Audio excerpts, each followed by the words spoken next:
Olá pessoal, Fábio Akita. Eu finalmente estou de volta. Passei um mês fora do canal, 2 semanas foi viajando a trabalho e 2 semanas de pausa mesmo. Antes de começar, eu quero aproveitar para convidar todo mundo para o evento que eu e minha empresa CodeMiner, junto com a InfoKill Brasil, organizamos todo ano, a TheConf, que está com a grade completa e com ingressos à venda. Veja mais sobre o evento nesse vídeo linkado acima e nas descrições abaixo. Se você ainda não assistiu a série anterior com conceitos básicos de computação, recomendo que cliquem no link acima para acessar a playlist. Eu também vou deixar nas descrições abaixo. O canal está acumulando vídeos sobre o que eu acho essencial que todo programador deveria saber. Sendo bem honesto, voltar para o canal tem sido bem difícil. Eu andei passando por um bloqueio criativo e ainda não estou muito seguro sobre quais temas eu quero falar nos próximos episódios. Se vocês tiverem sugestões, não deixem de mandar na seção de comentários abaixo para me ajudar a decidir. Enquanto isso, continuando um pouco na vibe dos episódios anteriores, eu queria falar um pouco sobre assuntos que deveriam preocupar quem está iniciando na carreira de programador. O episódio de hoje vai ser dividido em 2 partes. Primeiro, uma parte mais filosófica e segundo, uma parte mais prática. Se você já é programador experiente, talvez queira ir direto para a segunda parte nesse tempo aqui embaixo. Se você tem pouco mais de 20 anos, talvez você ainda não esteja enxergando o que está acontecendo.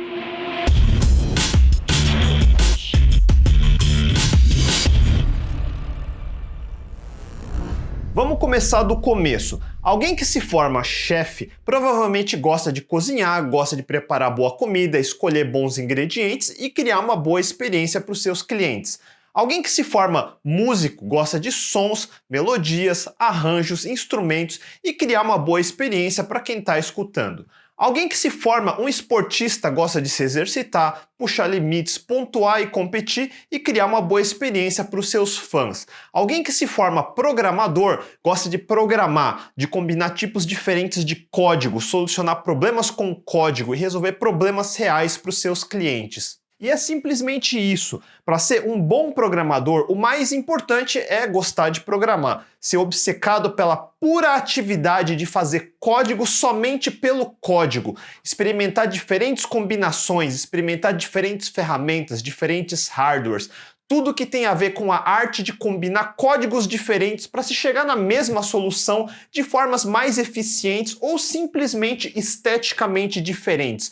Programar pelo ato de programar. E claro, como em qualquer profissão de prática, existem diversos outros aspectos que podem chamar a atenção. Aspectos sociais, aspectos políticos, aspectos financeiros, mas tudo isso é secundário. A função de um programador é a programação. Ou você aprecia a prática de programar ou nunca será um bom programador. Desde o fim dos anos 80, eu sempre gostei de experimentar código, simplesmente digitar código, mesmo que não tivesse nenhum fim, a não ser eu ver ele sendo executado logo depois de ter digitado. Quando eu comecei a programar, eu nunca programei com o objetivo de ser bem remunerado ou qualquer outro objetivo. Escrever código é uma coisa muito simples. Qualquer idiota consegue copiar e colar algum código, modificar algumas poucas coisas e fazer rodar. É extremamente simples. Alguém que nunca programou, se não for muito burro, é capaz de seguir um tutorial na internet e escrever algum código. Isso não o torna um programador. Cozinhar é uma coisa muito simples. Qualquer idiota consegue abrir um livro de receitas, separar ingredientes, jogar tudo numa panela, ligar o fogo e no final, se não for muito burro, vai ter alguma coisa minimamente comestível. É extremamente simples e milhões de pessoas fazem isso todos os dias de alguma forma. Alguns até cozinham todos os dias, o mesmo arroz com feijão e ovo frito. Obviamente não tem nada de errado nisso, mas isso não o torna um cozinheiro profissional, nem muito menos um chefe. Um Michelin 3 estrelas é um reconhecimento para poucos. As 3 estrelas no restaurante indicam que a Michelin acha que se você viajar para um país somente para ir nesse restaurante, é uma experiência de valor e é recomendado. É o reconhecimento de anos, décadas de treinamento deliberado, desde a fase de descascar batatas todos os dias, cozinhar dia e noite em dezenas de restaurantes como ajudante.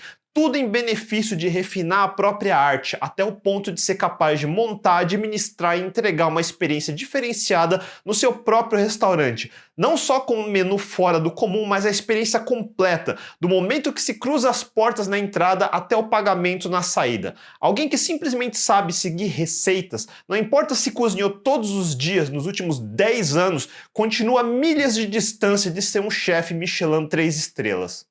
No mundo da programação, um Turing Award talvez seja o mais próximo de um Michelin 3 estrelas, e novamente é um reconhecimento para poucos. O que eu quero dizer é que do ponto onde se começa seguindo uma receita sem saber muito bem por que está seguindo esses passos, até uma premiação rara, existe uma distância gigantesca que é para poucos. A grande maioria dos cozinheiros do mundo nunca vai chegar nem perto de um Alain Ducasse ou Gordon Ramsay, da mesma forma que a grande maioria dos programadores, eu incluso, nunca vamos chegar a um Dijkstra ou Knuth ou Tim Berners-Lee e ganhar um Turing Award. Mas eu acho importante ter essa noção de que existe essa distância entre o começo e o fim. Por alguma razão, eu sempre gostei de usar a carreira de um chefe como metáfora à carreira de um programador. Ambas são o que eu chamo de profissão de prática. Existem profissões onde o teto é bem baixo, onde você aprende um procedimento e com pouquíssimo tempo de prática você já consegue trabalhar e não importa quanto mais praticar a partir desse ponto, seu resultado nunca vai ser muito melhor do que quando começou. Sem querer menosprezar, mas qualquer trabalho de repetição é assim, seja um caixa de supermercado, um operário numa linha de produção ou um motorista de táxi. Um programador se torna melhor quanto mais pratica. Mais importante, quanto mais pratica deliberadamente, como eu expliquei nos meus episódios sobre talento matando semideuses. Assim como um chefe nunca vai sair do lugar se fizer o mesmo ovo frito todos os dias, também um programador nunca vai sair do lugar fazendo o código do mesmo jeito todos os dias. O mesmo vale para qualquer profissão de prática, seja um esportista, um músico, um escritor, um pintor, um fotógrafo, um jornalista. É a enorme diferença em dedicação deliberada entre um jogador de futebol de várzea de fim de semana e de um jogador de seleção profissional. Eu faço questão de explicar dessa maneira porque muitos não entendem isso quando está só começando. Por exemplo, muita gente ainda associa que programar é algo que você só faz durante o horário de trabalho, que você precisa ser remunerado para começar a digitar o código e que esse código, depois que está pronto, é algo que precisa ser preservado. Muita gente é resistente a apagar o próprio código, muita gente é resistente a aceitar críticas sobre o próprio código. Eu sou formado em computação, eles pensam. Lógico que meu código é bom, como ousa questionar? Uma coisa comum em toda profissão de prática é que tudo o que você faz nos primeiros anos é basicamente porcaria. Aceite essa realidade. Eu não estou dizendo 100%, mas uma parte considerável de tudo que você produzir nos primeiros anos, talvez na primeira década, vai ser medíocre. E se você não tomar cuidado, não estiver prestando atenção, não estiver conscientemente e deliberadamente treinando, tudo que você produzir daí em diante vai ser lixo. Pense seu primeiro dia numa cozinha de restaurante, tendo que atender dezenas de pedidos, entregando tudo no tempo certo e na qualidade certa. É absurdamente difícil, a pressão é enorme, você não pode errar. Com o tanto de reclamação e mimimi que eu ouço de programadores que trabalham em lugares com ar-condicionado e café quente, batendo cartão das 9 às 5, eu diria que nenhum deles aguentaria trabalhar um único dia numa cozinha de um restaurante de verdade, mesmo que fosse só lavando prato. A primeira coisa que você precisa separar é o código que você faz no trabalho e o código que você faz fora do trabalho. E sim, precisa ter os dois. Seja no seu primeiro ano de carreira, seja no 10º ano. Ou você acha que no começo de carreira um Gordon Ramsay só treinava no horário de trabalho. Durante o horário de serviço de um restaurante, você já tem que saber exatamente o que tem que fazer. Ou seria impossível entregar os pratos certos na qualidade certa, no tempo certo.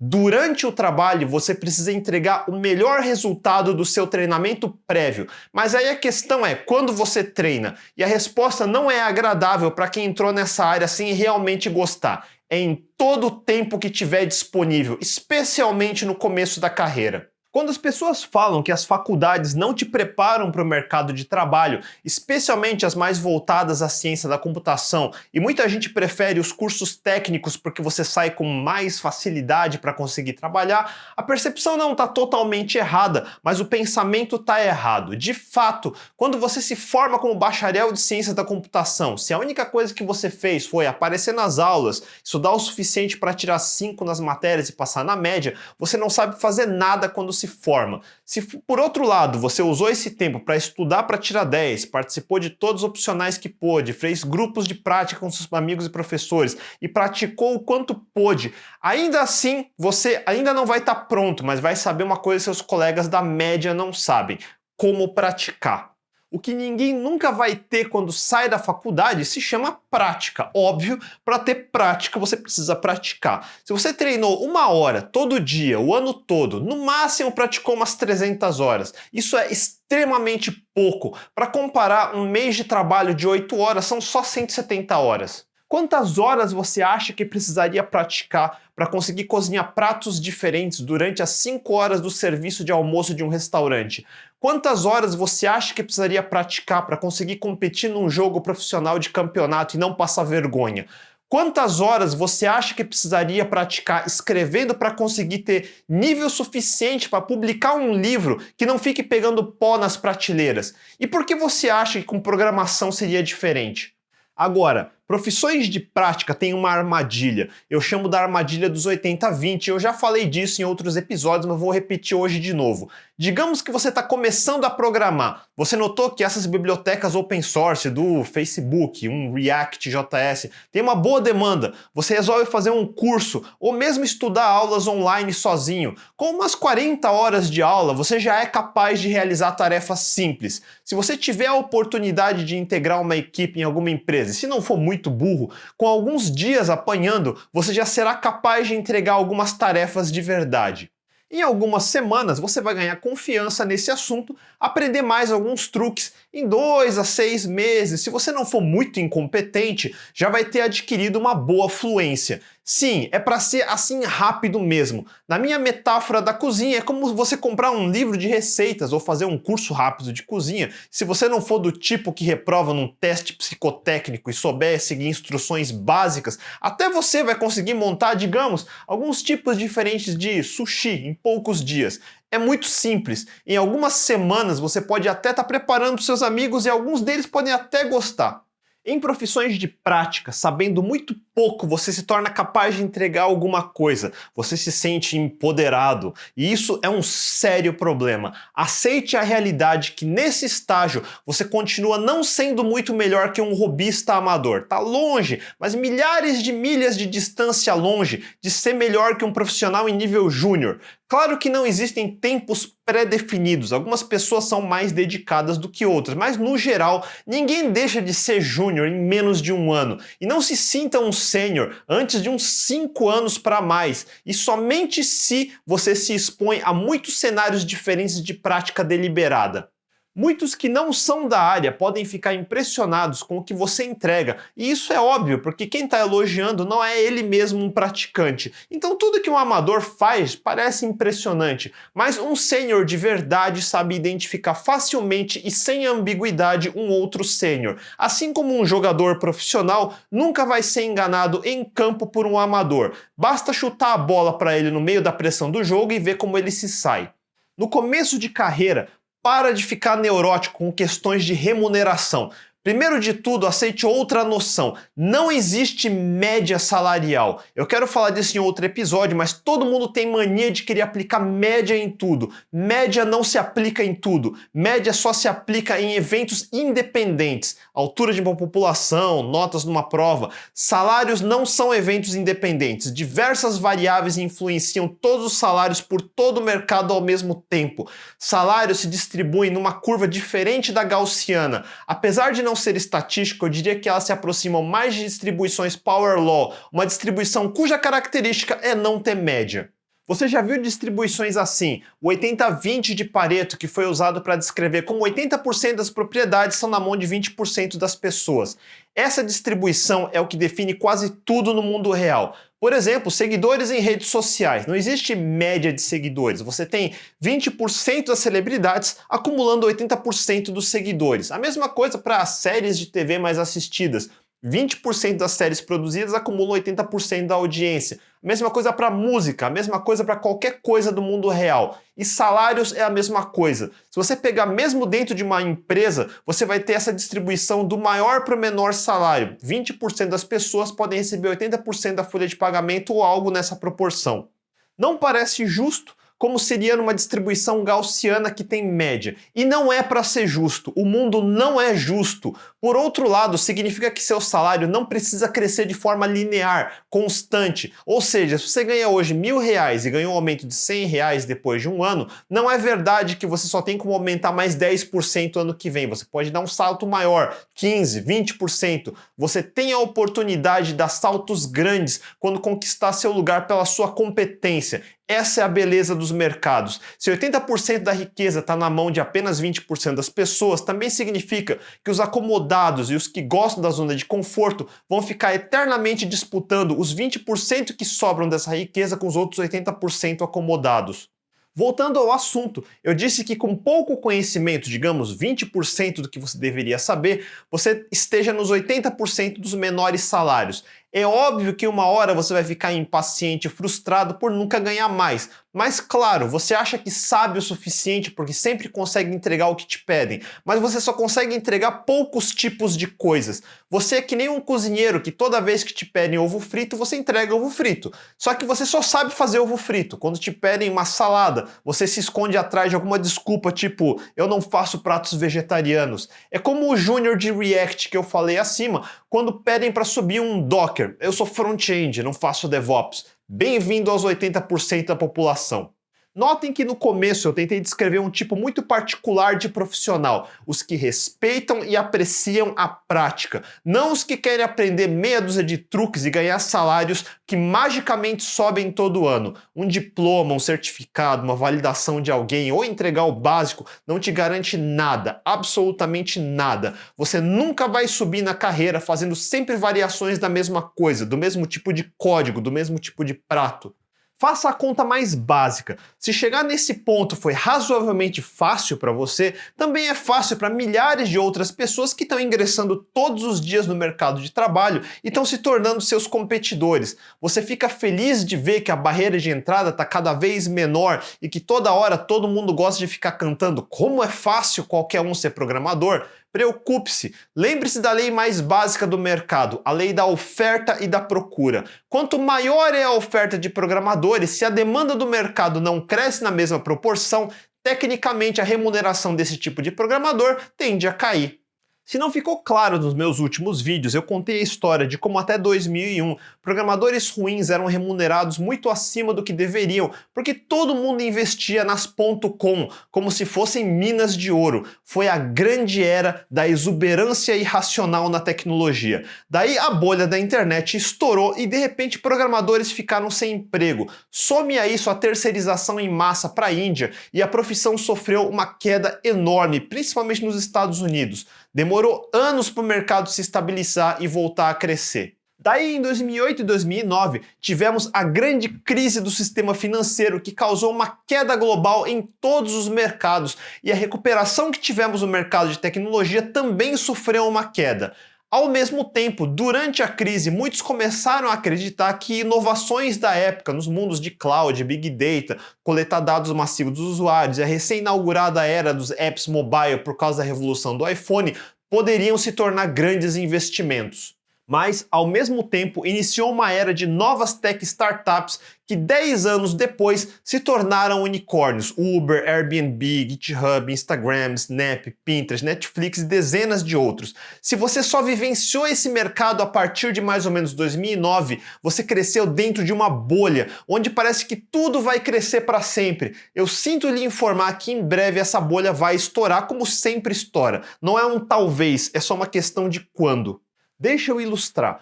O Google tem uma ferramenta que eu acho muito interessante, o Google Trends, que mostra um gráfico com o interesse por um certo termo ao longo do tempo. Se procurarmos tech startups, você vai ver que, como eu falei, depois de 2008 a tendência veio sendo de alta, mas já faz alguns anos que parou de crescer e está andando de lado. Em breve deve cair.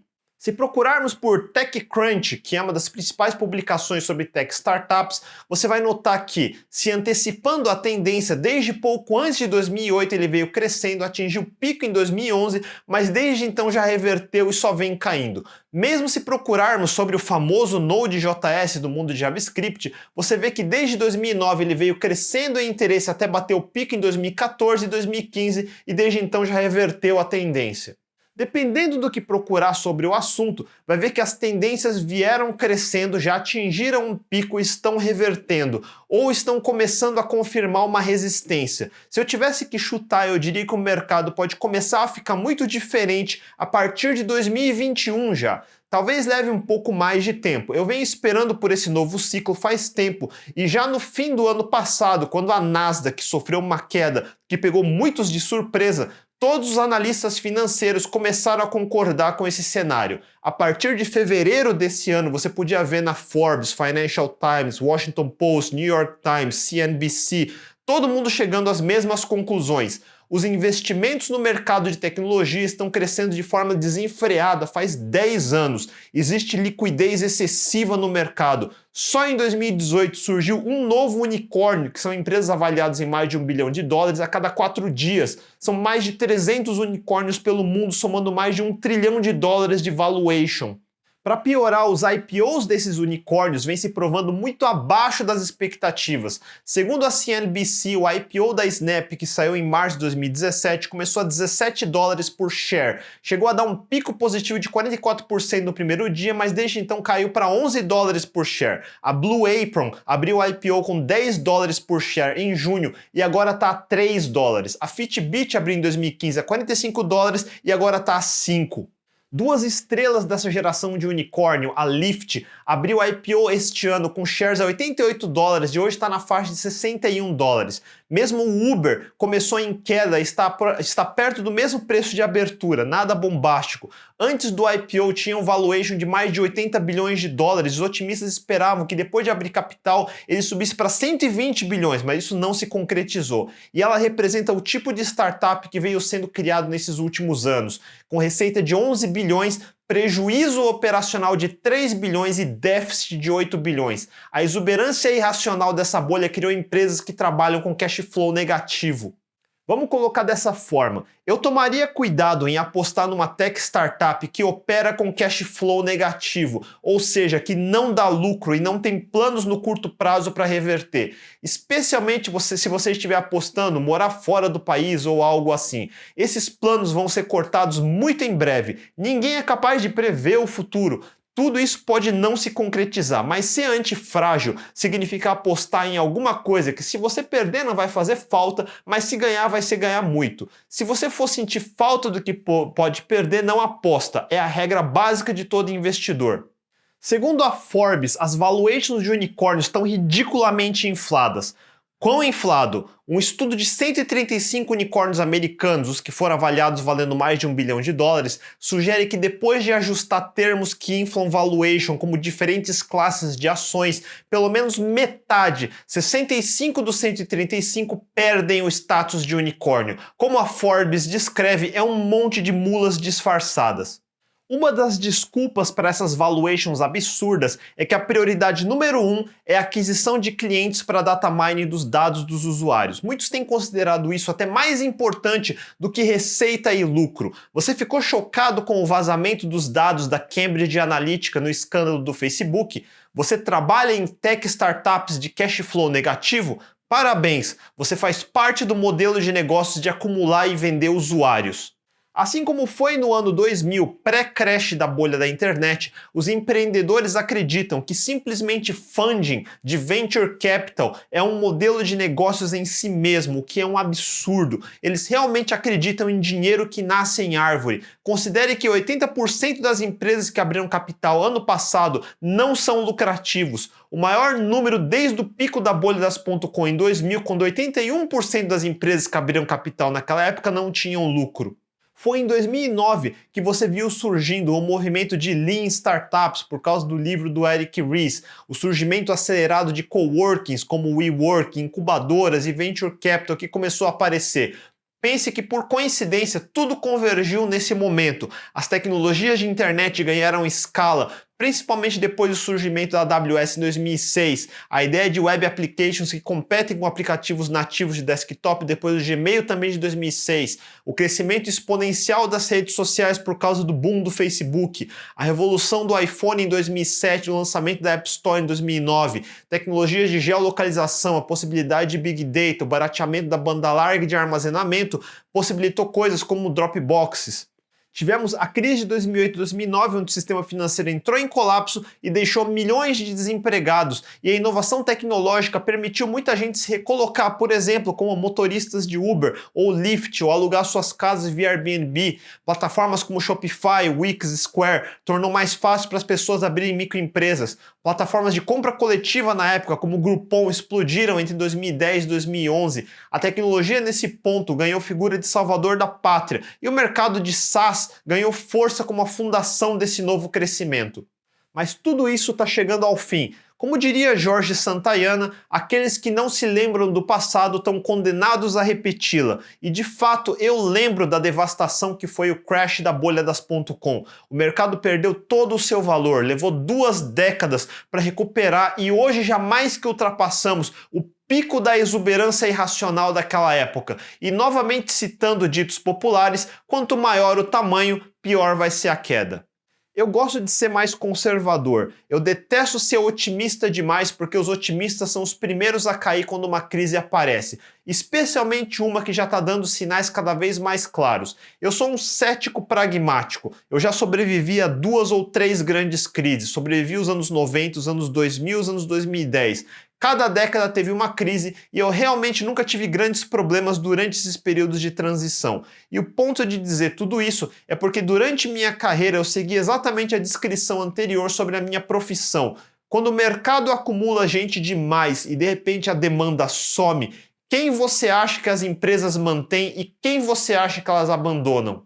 Se você se manteve firme na sua profissão, acumulou conhecimento, acumulou prática e começou pouco a pouco a ser capaz de manter expectativas, ou seja, você é o tipo que entrega o que promete, do jeito que prometeu, no custo que prometeu, no tempo que prometeu e na qualidade que prometeu, e ainda é do tipo que às vezes consegue surpreender entregando mais do que prometeu e consegue fazer isso com consistência ao longo de muito tempo, sem nunca se valer de muletas como desculpas e histórias para esconder seus erros, você sempre vai ter empregos bem remunerados, independente se está num período de crise ou não.